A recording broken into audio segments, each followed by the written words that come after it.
So it's 11:10 already.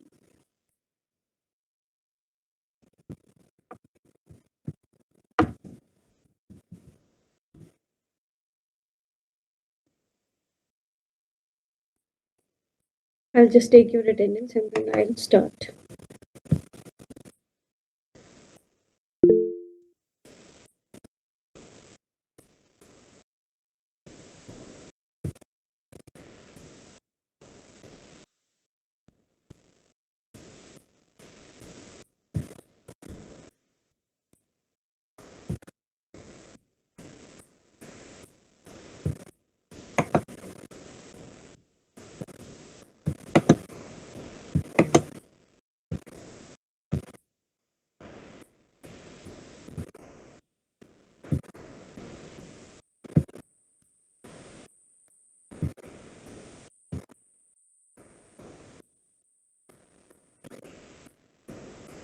So is the slide visible to you? Yes, Yes, ma'am. ma'am. Okay, Yes, okay. ma'am. Yesterday we completed the ingredients of suspensions. What are the wetting agents? What are the suspending agents? What kind of odor, taste, and different kinds of ingredients that are used to prepare a suspension. So today we'll continue with how do you prepare a suspension on a small scale. Okay, so how do you prepare a suspension on a small scale? So, a preparation of suspension, for preparation of suspension, you have to keep few things in your mind. So, there are few considerations. You have to select the right type of material that you want to manufacture. You have to select the what kind of step will be the first. You have to sequentially arrange all the steps. Then, how will you preserve your suspension and how will you store your suspension? So, how can you prepare any suspension on a small scale? Suppose if you want to prepare a suspension in your laboratory. So how will you prepare? So you can easily prepare any suspension using a mortar pestle. So on this slide you can see this is a mortar pestle and it contains certain herb jiska suspension they are going to prepare. Fine. So what you will do is you in step one you will take your material in mortar and pestle and you will grind it. ठीक है, you will grind it इधर clockwise, या तो आप clockwise इसको घुमाओगे या anti clockwise. Then you will add your vehicle into this. ठीक है, you will levigate this. Levigate का मतलब होता है you will moisture this content. आप इस कंटेंट को उतना ही लिक्विड डालोगे जिससे ये वेट हो जाए. ठीक है, तो उतना लिक्विड जब हम डालते हैं इसमें, liquid is your vehicle. Vehicle जिसमें आप अपना सस्पेंशन प्रिपेयर करना चाहते हो उसको आप इतनी क्वांटिटी में डालोगे कि जिससे आपके ये कंटेंट्स थोड़े से गीले हो जाए. And then you will start grinding. Now you will start grinding. You will इधर rotated clockwise या anti clockwise. Fine. So after grinding for let's say 5 or 10 minutes you will get a smooth paste. Paste बन जाएगा. पहले क्या करोगे, आप इसको dry grind करोगे ताकि पार्टिकल्स छोटे हो जाए. Then you will levigate it. You will wet this content with your vehicle and then you will again grind it. So after grinding wet mixture को जब आप ग्राइंड करते रहोगे so you will get a smooth paste. Fine. Now you have two options कि if your wetting agent अगर आपने इसमें wetting agent add करना है, if your contents are insoluble, मतलब वो बिल्कुल भी वेट नहीं हो पा रहे हैं आपके लिक्विड से, सो you will add waiting agent in this step. आप इस स्टेप में वेटिंग एजेंट ऐड कर दोगे. लेकिन अगर आपके कंटेंट्स जो है they are easily wetted by your vehicle, मतलब आपके व्हीकल में वो प्रॉपरली जो है मिक्स हो रहे हैं, then you won't add any wetting agent. ठीक है, so first step is clear to you. Yes, ma'am. Moving on to second step. अब Yes, आपने ma'am. क्या करना है, they this was about the insoluble ingredients. Because suspension क्या है, suspension is any formulation जिसमें you suspend insoluble particles in a liquid. ठीक है, तो इनसॉल्युबल वाले पार्टिकल्स को we have prepared a paste. Now in second step there are a lot of other ingredients which go into a suspension. So if you have those ingredients which are soluble in your vehicle, उनको आप अलग से क्या है, अलग से you will prepare their mixture in a beaker. आप beaker लोगे, you will add all the ingredients जो soluble ingredients है, and then you will add the vehicle. जो आपका लिक्विड है जिसमें आपने सस्पेंशन प्रिपेयर करना है, ठीक है। Then you will shake it with or stir it with the glass rod, आप ग्लास रॉड से उसको स्टर करेंगे तो इनिशियली आपको स्मूथ पेस्ट मिलेगा, फिर धीरे धीरे धीरे वो क्या हो जाएगा, स्लरी बन जाएगा। स्लरी क्या होता है, slurry is the smooth paste only, लेकिन इसकी विस्कोसिटी कम हो जाती है, ठीक है। कंसिस्टेंट जो विस्कोसिटी है वो it is less viscous in comparison to paste. मतलब जो पोरेबल आपका मिक्सचर जब बन जाएगा तब वो उसको आप कहते हो स्लरी। पेस्ट क्या है, पेस्ट वो होता है अगर आप उसको पोर करोगे तो वो पोर नहीं होगा, ठीक है। स्लरी क्या होती है, जब पोरेबल हो जाती है, ठीक है। अब आपके soluble ingredients are in your beaker, beaker में आपके सॉल्युबल इंग्रेडिएंट्स है। Now in step 3 what you will do is, अब स्टेप 3 में आपने क्या करना है, मतलब जैसे आपके पास स्लरी बन गया, अब आपने उस स्लरी को जो है जो आपका पहले वाला मिक्सचर था मॉर्टल पेसल में, ये वाला मिक्सचर जो हमने फर्स्ट उसमें प्रिपेयर किया था पेस्ट, इन दोनों को आप मिक्स कर दोगे, ठीक है। अब आपने मिक्स कर दिया, फिर आपने जब दोनों पेस्ट और उस दोनों इंग्रेडिएंट्स को, सॉल्युबल इंग्रेडिएंट और पेस्ट को जब मिक्स कर दिया, तो आप क्या करोगे, वो जो आपके पास कंपोनेंट आएगा उसको नाउ यू विल ऐड और you will pour it into a cylinder. आप किसमें पोर करोगे उसको, सिलेंडर में, ठीक है। अब what you will do is, अब सिलेंडर में आपने सस्पेंशन पोर कर दी लैब में, सो यू विल चेक कि वेदर जो मेरा सस्पेंशन है वो प्रॉपरली सस्पेंड हो रहा है या नहीं हो रहा है, कि मुझे फ्लॉक्यूलेटिंग एजेंट तो नहीं डालना पड़ेगा इसमें, कि ये जो है फ्लॉक्स, अगर हार्ड केक बन रहा है, सपोज अगर your suspension is in D flocculated state और वो एकदम से सेटल होगी और उसने हार्ड केक बना दिया, तो जब भी हार्ड केक फॉर्मेशन होती है then you can add flocculating agents.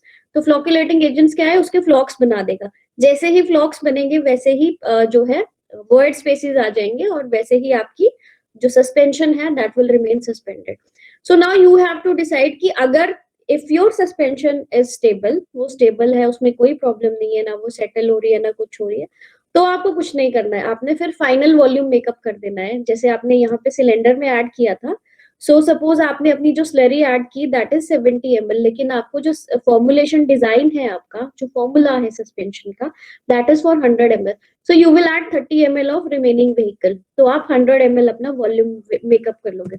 Now if you find कि my suspension has some problem, उसमें जो है सॉलिड पार्टिकल्स एकदम से सेटल हो गए, लिक्विड सेपरेट हो गया, तो you will get back to this step 1 और आप यहाँ से फिर क्या करोगे, फिर धीरे धीरे आप कुछ चीजें और ऐड करनी स्टार्ट कर दोगे, जैसे सस्पेंडिंग एजेंट आप ऐड करोगे या फ्लॉक्यूलेटिंग एजेंट आप ऐड करोगे, फिर आप दोबारा सस्पेंशन प्रिपेयर करके देखोगे। सो अनटिल एंड अनलेस जब तक आपको एक स्टेबल सस्पेंशन ना मिल जाए, फिर आप उसका वॉल्यूम मेकअप कर लोगे 100 ml तक, और लास्ट में आप उसको फिर क्या करते हैं, हम पैक करते हैं किसी भी सस्पेंशन को। So now whenever you are going to pack any suspension, तो अगर तो that suspension is for oral use, ठीक है। जो ओरल यूज के लिए अगर आपकी सस्पेंशन है, फॉर एग्जांपल लाइक जेल्यूसिल, जेल्यूसिल का जो सस्पेंशन होता है that is packed in a wide mouth container, मतलब वो जो बॉटल है उसका जो माउथ है that should B wide enough कि अगर कोई उसका स्पून फुल निकाल रहा है तो वो इजीली उसमें से निकल जाए, ठीक है। एंड सेकेंडली जो वाइड माउथ बॉटल होता है उसके ऊपर कैप लगी होती है, तो वो वाइड मैम माउथ, हाँ जी मैम एक बारी फिर से रिपीट कर दो। यहाँ तक आपको पता चल गया कि सस्पेंशन स्मॉल स्केल पे कैसे बनानी है? मैम आपकी वॉइस कट हो रही थी।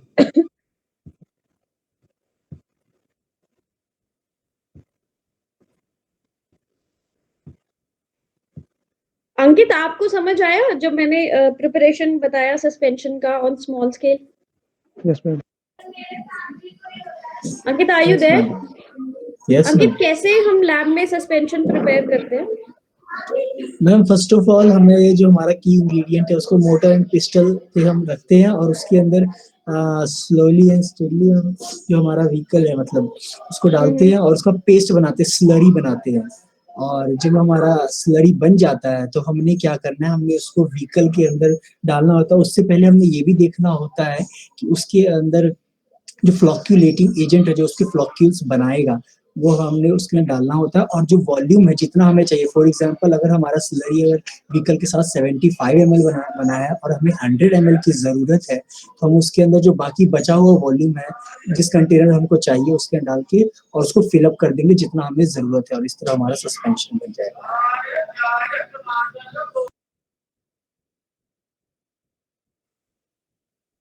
Bhavya, it is clear to you? Yes, ma'am. Okay. So then once your suspension is prepared, you have to pack that suspension. ठीक है? Now सस्पेंशन जो है कभी भी आपने देखा होगा, if it is for oral use, अगर वो बॉटल है, जैसे जेल्यूसिल की मैंने आपको बात कही कि जेल्यूसिल का जो बॉटल होता है उसका माउथ ऊपर से वाइड होता है, लेकिन if any suspension is for parenteral use, तो पेरेंट्रल यूज के लिए कभी भी आपने देखना कि जब भी डॉक्टर कभी इंजेक्शन जो है वो देने से पहले उनके पास एक वायल होता है, ग्लास का vial, they break that vial, वो उस वायल को ब्रेक करते हैं, उस वायल के साथ वाटर फॉर इंजेक्शन का वायल होता है अलग से, वो वाटर फॉर इंजेक्शन वाले जो वाटर फॉर इंजेक्शन उस वायल में डालते हैं और वो इमिडिएटली उसको डिस्पर्स करते हैं और इमिडिएटली इंजेक्शन जो है वो दे देते हैं। सो कौन सा टाइप का सस्पेंशन है, कितना क्वांटिटी बॉडी में जाना है, उस पिक के बेसिस पे you always select a container, because parenteral suspension because directly blood में जा रहा है तो उसमें जो डोज है वो कम हो जाता है, लेकिन अगर ओरल रूट से जाना है तो डोज ज्यादा होता है, तो इसीलिए जो ओरल रूट के लिए जो सस्पेंशन होती है उसके जो कंटेनर्स होते हैं वो बड़े होते हैं, लेकिन पेरेंट्रल सस्पेंशन के जो कंटेनर्स होते हैं दे आर वेरी स्मॉल, वो स्मॉल स्मॉल वायल्स होते हैं या ग्लास एम्प्यूल्स होते हैं। ठीक है, सो अब आपने यू माइट हैव सीन कि आपने अगर घर पे जेल्यूसिल देखा होगा तो या तो आपके घर में it is a glass, it is glass, जो बॉटल है वो ग्लास का होगा या इट इज ऑफ प्लास्टिक। ठीक है, नाउ आइडियली जो भी आपका पैकेजिंग मटेरियल होगा जिसमें आपने अपनी सस्पेंशन को पैक करना है, that should B inert. Inert का मतलब है it should not react with the contents of suspension, वो सस्पेंशन के कंटेंट्स के साथ रिएक्ट ना करे। Secondly it should have the ability कि वो उस सस्पेंशन को एयर और लाइट से जो है प्रोटेक्ट करके रखे। ठीक है, सेकेंडली जो भी आप मटेरियल यूज कर रहे हो इट शुड बी चीप, ऐसा ना हो कि उसकी उसकी कॉस्ट जो है बहुत ज्यादा हो कंटेनर की। ठीक है, आपने हमेशा ऐसा कंटेनर जो है सिलेक्ट करना है जो आपके बजट में आए, जो चीप हो। फाइन, फिर आपका थर्ड जो लास्ट जो आइडियल रिक्वायरमेंट है पैकेजिंग मटेरियल की वो क्या होती है कि अगर if you are delivering the product, जैसे सपोज अगर बॉटल से we are taking out a spoon full, तो हमारा जो कंटेनर है वो हमें हमारे उस फ्लो प्रॉपर्टी को हिंडर ना करे। अगर बॉटल से हम जेल्यूसिल निकाल रहे हैं इन अ स्पून, तो ऐसा ना हो कि वो हमारे बॉटल की वजह से बॉटल जो है हिंड्रेंस कर रही है, बॉटल का जो माउथ है वो इतना हिंड्रेंस कर रहा है कि वो प्रॉपरली फ्लो नहीं कर पा रहा स्पून पे। ठीक है, so these are all the ideal requirements of packaging material. फिर आपका आता है कि कितने तरह के पैकेजिंग मटेरियल होते हैं। So in this slide you can see there are different types of packaging material. Right hand side पे भी आपको दिख रहा है और लेफ्ट साइड पे भी आपको दिख रहा है। So your packaging material is of two types, या तो ग्लास होगा या तो प्लास्टिक होगा। तो जर्नली जो सस्पेंशन के लिए यूज किया जाता है नॉन स्टेराइल सस्पेंशन के लिए वो होता है आपका सोडा लाइम ग्लास और बोरोसिलिकेट ग्लास। तो अब मुझे बताओ कि स्टेराइल सस्पेंशन हम कहाँ यूज करते हैं और नॉन स्टेराइल सस्पेंशन हम कहाँ यूज करते हैं?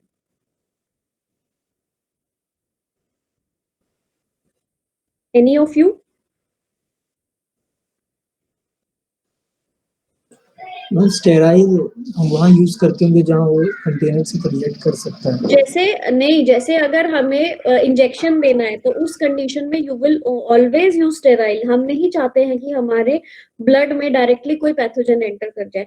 सेकेंडली जैसे if you are giving any eye suspension, आप आई के ट्रीटमेंट के लिए कोई सस्पेंशन प्रिपेयर किया है तो I is also sensitive area, वहां पे भी हमेशा जो आपकी सस्पेंशन है वो स्टेराइल होनी चाहिए। तो स्टेराइल सस्पेंशन कैसे प्रिपेयर की जाती है, प्रोसीजर आपको अभी तक पता था कि हमने सस्पेंशन प्रिपेयर किया, लेकिन अगर if that suspension is meant for parenteral purpose, वो इंजेक्शन के लिए प्रिपेयर किया गया है, तो आप हमेशा उस सस्पेंशन को स्टेरिलाइज करोगे। स्टेरिलाइज करने के देयर आर वेरियस प्रोसीजर, जो वाइडली एक्सेप्टेड प्रोसीजर है वो है आपका स्टीम स्टेरिलाइजेशन, जिसको कहते हैं ऑटोक्लेविंग। ठीक है, स्टीम से आपने स्टेरिलाइज करना है, so your container should have the ability to withstand the temperature of steam. मतलब वो इतना आपका सॉलिड होना चाहिए कि ऐसा ना हो कि वो स्टीम के प्रेजेंस में मेल्ट हो जाए। So there are different types of container. तो अगर आपका कंटेंट्स है सस्पेंशन में वो जो है लाइट सेंसिटिव है, तो आप क्या करोगे, आप एम्बर कलर का ग्लास यूज करोगे। So this is your amber colour glass. ये जो ब्राउन कलर के यहाँ पे देखो राइट हैंड साइड पे 4 बॉटल्स है। So last bottle is transparent bottle. इसका मतलब इसके अंदर जो कंटेंट्स है those are not light sensitive. लेकिन मैम जो ये 3 बॉटल्स है, हाँ जी, मैम जिस बॉटल की बात कर रहे हो वो तो दिख ही रहा है मैम। स्लाइड्स नहीं दिख रही है आपको? दिख रही है मैम मैम, दिख शायद रही है दिख उसका। रही है मैम, दिख तो रही है मैम। हाँ हाँ, ये राइट हैंड साइड पे आपको 4 बॉटल्स दिख रही है ना। फर्स्ट 3 बॉटल ब्राउन है और लास्ट बॉटल जो है वो नो मैम, ट्रांसपेरेंट है, यस मैम। Yes ma'am. है ना। तो अगर अगर नहीं भी दिख रही है स्लाइड, जस्ट इमेजिन आपने कभी भी अगर बॉटल्स देखे होंगे तो बॉटल्स आपको पता है सस्पेंशन के या तो Yes, ट्रांसपेरेंट होगा या ब्राउन कलर का होगा। तो अगर आपकी सस्पेंशन जो है, सस्पेंशन के जो कंटेंट्स है या जो मेडिकामेंट है, दोज आर लाइट सेंसिटिव, अगर वो लाइट की प्रेजेंस में डिग्रेड होते हैं तो उनको हमेशा एम्बर कलर के बॉटल में डाला जाता है, ब्राउन कलर के बॉटल में, बिकॉज ये वाली जो बॉटल्स होती हैं ये यूवी लाइट को जो है ये एब्जॉर्ब नहीं करता है, ठीक है। लेकिन जो ट्रांसपेरेंट बॉटल्स होता है वो यूवी लाइट को क्रॉस होने देता है और आपके वो मेडिकामेंट के साथ जो है इंटरेक्ट कर सकता है, वो आपके कंटेंट्स को डिग्रेड कर सकता है, ठीक है। सो जो एम्बर कलर आता है वो एम्बर, हाँ जी, Well, I'm not sure, but the ampules that we use for storing medicament, can we store like suspensions in that? जो आपके पेरेंट्रल पर्पस के लिए सस्पेंशन आता है उसमें जो आपकी सस्पेंशन होती है that is in dry form, वो लायोफिलाइज की जाती है और उसके साथ वाटर फॉर इंजेक्शन अलग से आता है, ठीक है। उसमें पाउडर अलग आएगा और व्हीकल अलग आएगा, तो वो इमिडिएटली रिकॉन्स्टिट्यूट किया जाता है इंजेक्शन देने से पहले। लायोफिलाइजेशन इज द प्रोसीजर कि once you have prepared your suspension, आप उस सस्पेंशन को लायोफिलाइजर में रखोगे और लायोफिलाइजर में आपका लिक्विड कंटेंट जो है वो इवेपोरेट हो जाएगा और सिर्फ सॉलिड कंटेंट रह जाएगा, पाउडर रह जाएगा। सो whenever you will add water for injection into that powder, आपका immediately वो जो है डिस्पर्स हो जाएगा, वो आपका सस्पेंशन दोबारा से बन जाएगा। तो बिकॉज वी वांट कि जो भी हमारा सस्पेंशन है या जो मेडिकमेंट है which we are going to give in the form of injection, हम इंजेक्शन की फॉर्म में अगर देना चाहते हैं, सो हम कभी भी ये नहीं चाहेंगे कि उसमें कोई एनवायरमेंट से कोई माइक्रोब आ जाए या कोई पैथोजन आ जाए। सो वी ऑलवेज ट्राई कि वो जो है उसी समय रिकॉन्स्टिट्यूट किया जाए, बिकॉज यू नो अगर कोई भी लिक्विड फॉर्मुलेशन है उसमें माइक्रोबियल ग्रोथ होने के चांसेस ज्यादा होते हैं इन कंपैरिजन टू कोई भी ड्राई पाउडर है। Are you clear with this point Harshpreet? Ma'am, it clear to that's you? clear. Ma'am, I was basically asking the suspension we are talking about the storage. So, ma'am, we use only bottles or ampules, that smaller glass bottles that are used for injection. Can it be used for storing suspensions? I'm asking that. Ampules. No, ampules are only used for injections for parenteral purpose. Or small plastic containers, you might have seen eye drops, तो उसके case में भी जो container है it is very small, so that depends on कि what is the dose which you are going to give, because we know I में जब हमने देना है तो हम 2 ड्रॉप्स देंगे, उससे ज्यादा नहीं देंगे। अगर आपको इंजेक्शन देना है तो भी आपका जो वॉल्यूम है वो बहुत कम होता है। तो एम्प्यूल जो है बहुत छोटा वायल होता है, ठीक है, बहुत छोटा वायल होता है। और एम्प्यूल्स जो है वो यूजुअली तब यूज किया जाता है जब आपको सस्पेंशन को स्टेरिलाइज करना है, बिकॉज एम्प्यूल में क्या होता है, जो आपके एम्प्यूल्स होते हैं उसके जो क्लोजर्स होते हैं वो क्लोजर जो होते हैं दैट इज स्टेरिलाइजेबल, मतलब they can withstand the temperature of your steam, वो स्टीम का टेम्परेचर को विथस्टैंड कर सकते हैं। मोरओवर कुछ एम्प्यूल्स ऐसे आते हैं जिसमें आपका सस्पेंशन पहले डाल दिया, उस एम्प्यूल के जो ऊपर का क्लोजर है उसको जो है जैसे ग्लास जब हम फ्यूज करते हैं ना, तो ग्लास वो पूरा का पूरा ग्लास का ही होता है, तो वो that is fused with the body, वो बॉडी के साथ फ्यूज होती है नेक, उसमें आपके पास कोई ऑप्शन नहीं होती है ओपन करने की, you only have one option कि आप उस एम्प्यूल को टॉप से ब्रेक कर दें। And that is one time use suspension.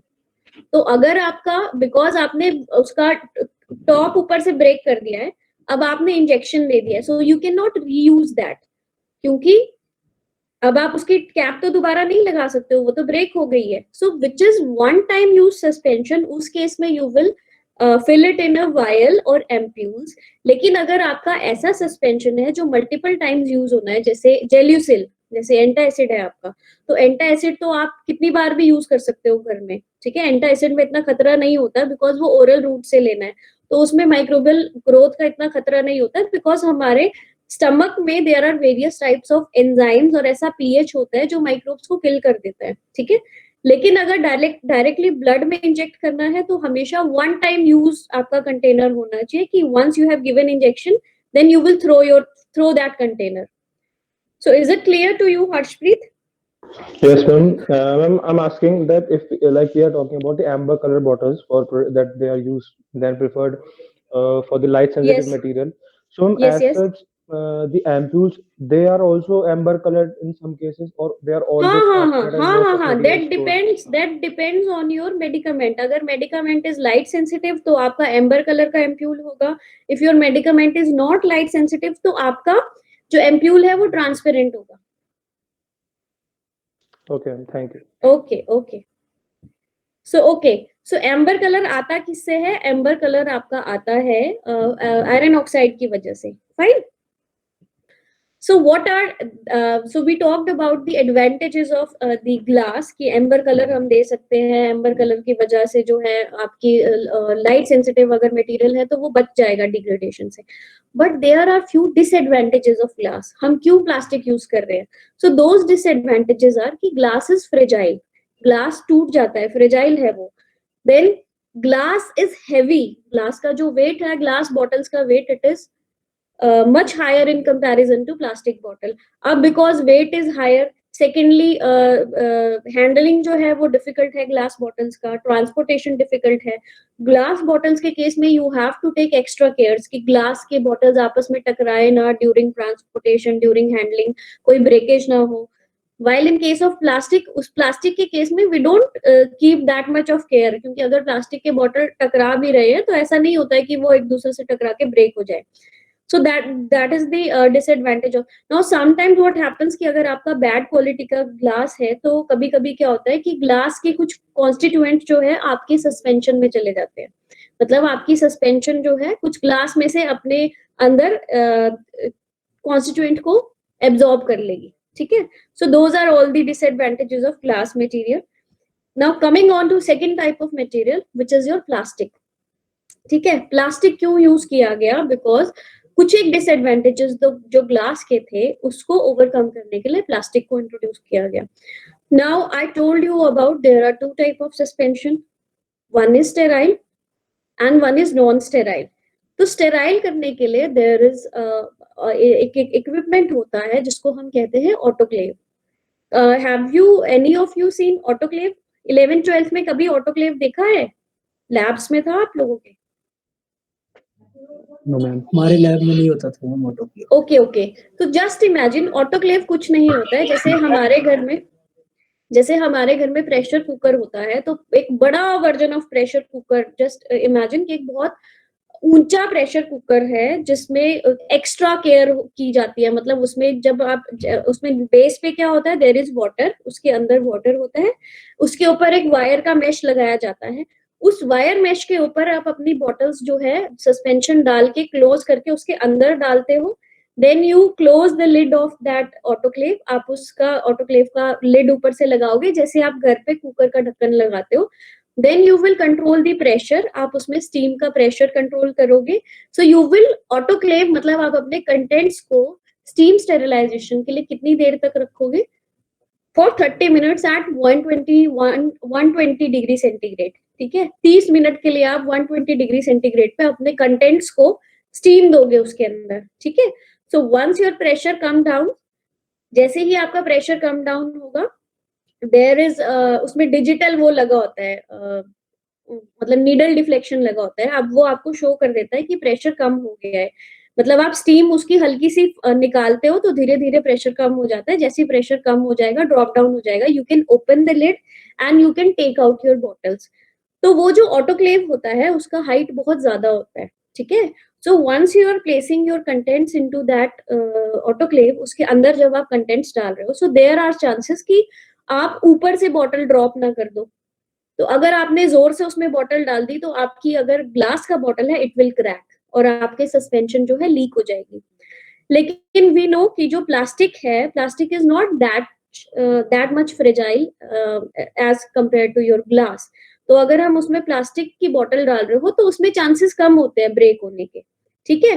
फिर अब आपने उसमें डाल लिया, आपने उसको स्टेरिलाइज कर लिया, स्टीम स्टेरिलाइजेशन दे दी for 30 minutes at 121 degree centigrade.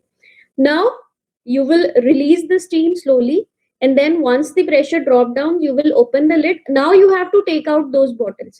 So what happens कि जब हम bottles को बाहर निकाल रहे हैं, उन bottles का temperature जो है बहुत ज्यादा हो सकता है। अब suppose someone is taking out bottle, तो हम usually उसमें क्या करते हैं, gloves use करते हैं, ठीक है। we use gloves, वो कॉटन बेस्ड ग्लव्स होते हैं, हम ग्लव्स के हेल्प से जो है बॉटल को निकालते हैं। सो यू नो, जो जैसे माइक्रोवेव के आपने ग्लव्स देखे होंगे, those gloves are very big, तो वो थोड़े बड़े होते हैं साइज में, तो उससे अगर आप उससे किसी चीज को हैंडल कर रहे हो तो हैंडलिंग इतना ज्यादा इजी नहीं होता है in comparison to bare hand, अगर आप कोई चीज हैंडल कर रहे हो। तो अब आपको पता है बॉटल जो है गर्म है, you will take the glove, you will take out your bottle. So अब जो ग्लव के साथ जो है ग्रिप इतना अच्छा नहीं बनता है, तो हो सकता है when you are taking out the bottle वो दोबारा से गिर जाए और टूट जाए उसके अंदर। So if you are preparing any sterile suspension, तो आप क्या करोगे उस केस में, यू विल प्रेफर प्लास्टिक। आप ऐसा प्लास्टिक प्रेफर करोगे which does not melt in the presence of heat, मतलब वो 121 डिग्री सेंटीग्रेड पे मेल्ट नहीं होता हो। So is it clear to you why do we use plastic? और भी एडवांटेजेस है प्लास्टिक के, जैसे कि प्लास्टिक का weight is less in comparison to your glass. Plastic जो है it is cheap in comparison to glass. So these are all the, उसका हैंडलिंग, उसका transportation is very easy. So these are all the advantages of plastic. So as I told you, advantages क्या है plastic की? Non breakability in comparison to glass, light weight होता है, flexible होता है, मतलब आप किसी भी उसमें उसको मोल्ड कर सकते हो किसी भी शेप में, ठीक है। ग्लास ब्लोइंग के कंपैरिजन में प्लास्टिक मटेरियल कंटेनर को डिजाइन करना इज मच मोर इजी, ठीक है।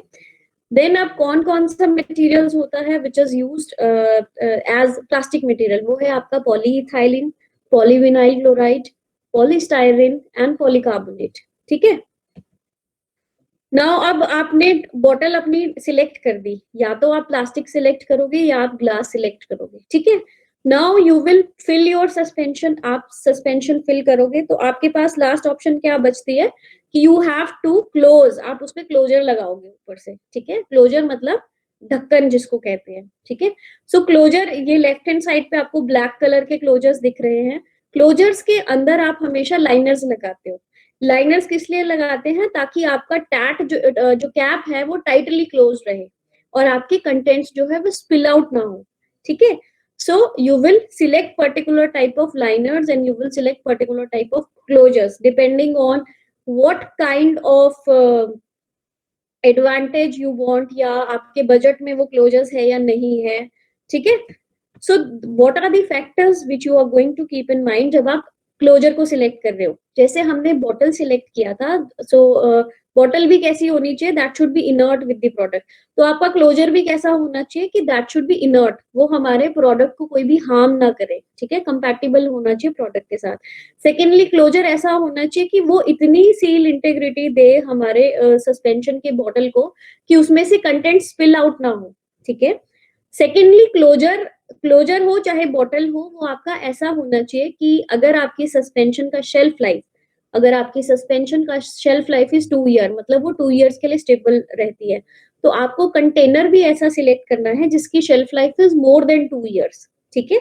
ऐसा कंटेनर हम कभी सिलेक्ट नहीं करेंगे जो 6 मंथ्स में डिग्रेड हो जाता हो, ठीक है। हम हमेशा ऐसा कंटेनर या क्लोजर सिलेक्ट करेंगे जिसकी shelf life should be up to the shelf life of suspension या उससे ज्यादा, ठीक है. So what are the factors that you have to keep in mind अगर आप लाइनर सिलेक्ट कर रहे हो.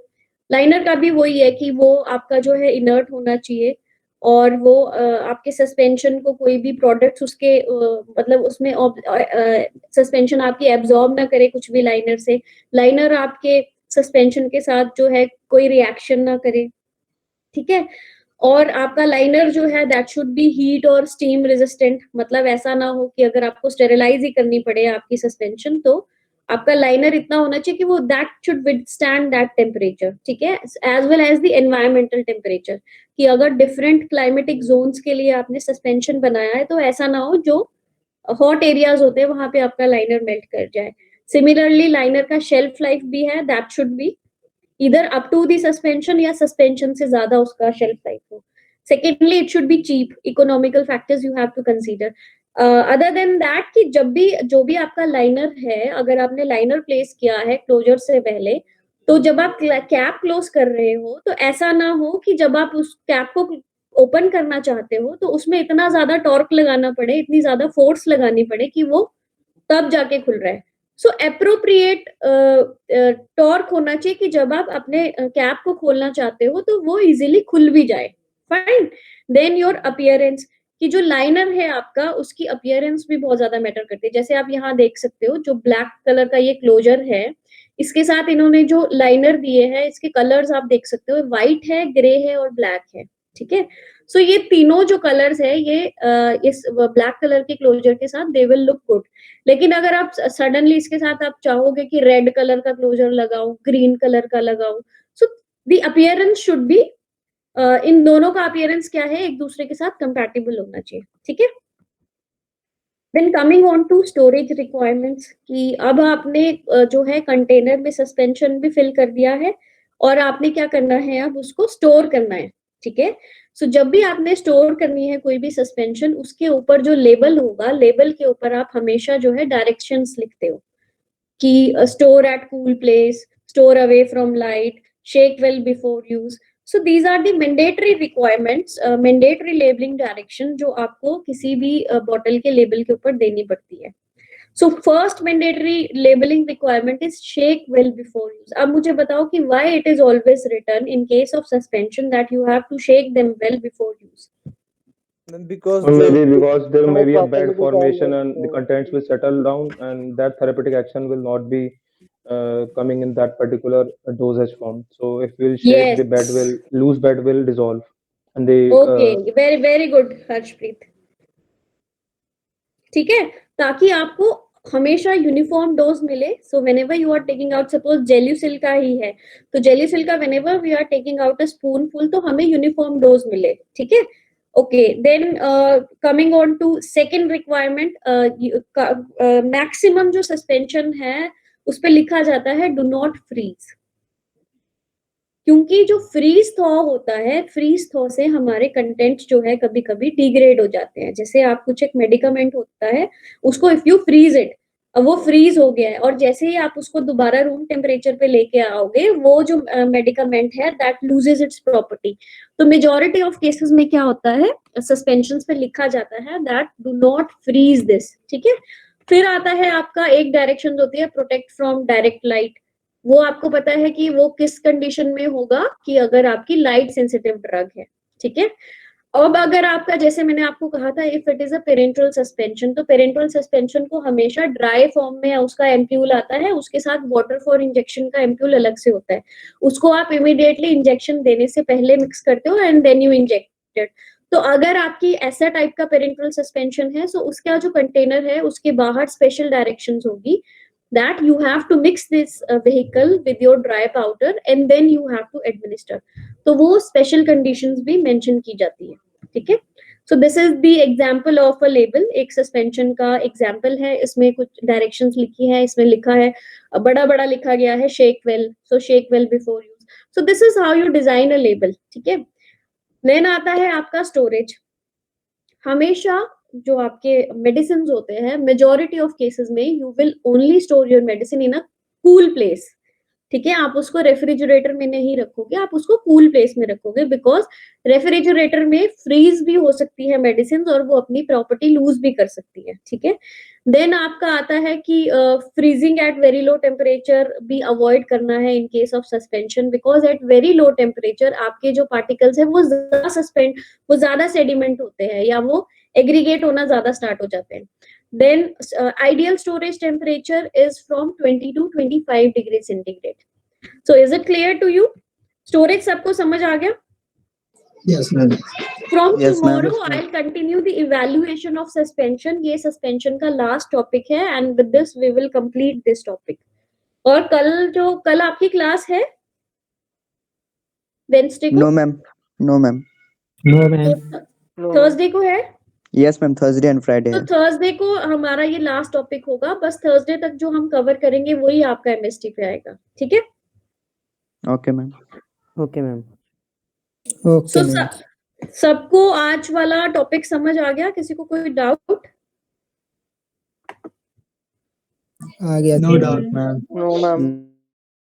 No doubt, ma'am. Clear है सर। अच्छा, मुझे आप लोगों से एक और चीज डिस्कस करनी थी, वो ये थी कि बिफोर एमएसटी 1 से पहले you have to submit 2 assignments.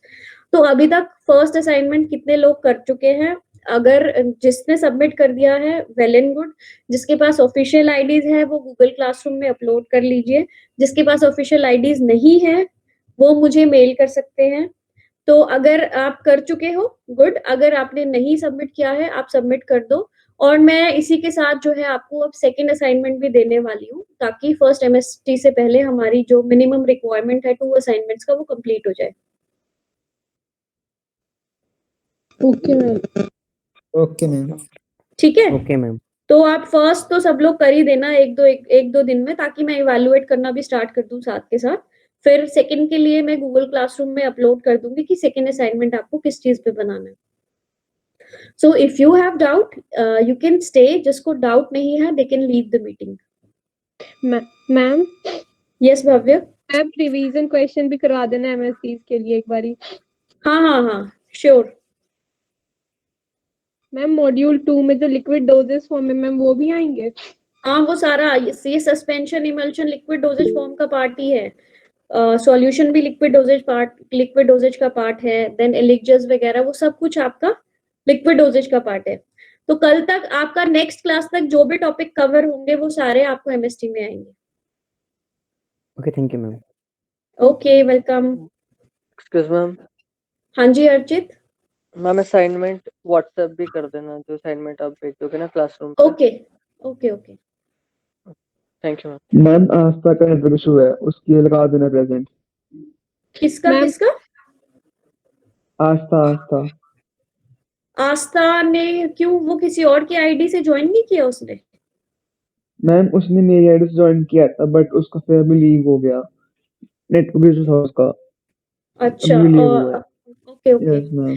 Other than that एक और रिक्वेस्ट आई थी, I will just check in chat box. Ma'am Anubhav की अटेंडेंस लगा दो। Why is it so Aanchal? Anubhav की अटेंडेंस क्या, अनुभव को क्या प्रॉब्लम है? उसके घर में 2 दिन से इलेक्ट्रिसिटी नहीं आई है मैम, उसके लैपटॉप और फोन दोनों चार्ज नहीं है, that's why ma'am. Where does he stay? Anubhav कहाँ रहता है?